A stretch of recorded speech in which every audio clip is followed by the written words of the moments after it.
வணக்கம் ரதி. திருவாரூர் மாவட்டத்தில் பாத்தீங்கன்னா தற்போது 10,000க்கும் மேற்பட்ட லாரிகள் தற்போது வேலைநிறுத்த போராட்டத்தில் ஈடுபட்டுள்ளனர். குறிப்பாக அவருடைய கோரிக்கையாக இருப்பது என்னவென்றால் பாத்தீங்கன்னா, மத்திய மாநில அரசுகள் கனரக வாகனங்களுக்கு தகுதி சான்றிதழ் புதுப்பிக்கும் கட்டணத்தை உயர்த்தியுள்ளதால் லாரி உரிமையாளர்களின் வாழ்வாதாரம் பாதிக்கப்பட்டுள்ளது.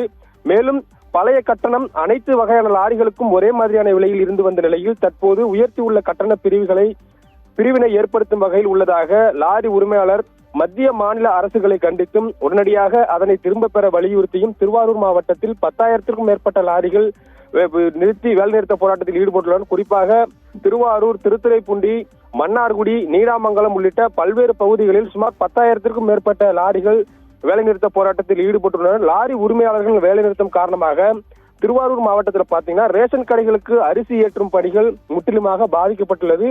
அது மட்டும் இல்லாமல் பாத்தீங்கன்னா திருவாரூர் மாவட்டத்தின் பல்வேறு பகுதிகளில் தற்போது சம்பா அறுவடை பணி என்பது நடைபெற்று வருகிறது. அறுவடை செய்த நெல்லை நேரடி நெல் கொள்முதல் நிலையங்கள் விவசாயிகள் தற்போது மும்முரமாக விற்பனை செய்து வருகின்ற நிலையில் இந்த நெல் மூட்டைகளை ஏற்ற முடியாமல் தவித்து வருகின்றனர். குறிப்பாக இந்த லாரி வேலைநிறுத்த போராட்டத்தால் சுமார் மாவட்டம் முழுவதும் பல லட்சம் நெல் மூட்டைகள் தேங்கக்கூடிய சூழல் நிலை வரும் எனவும் தெரிவித்துள்ளனர்.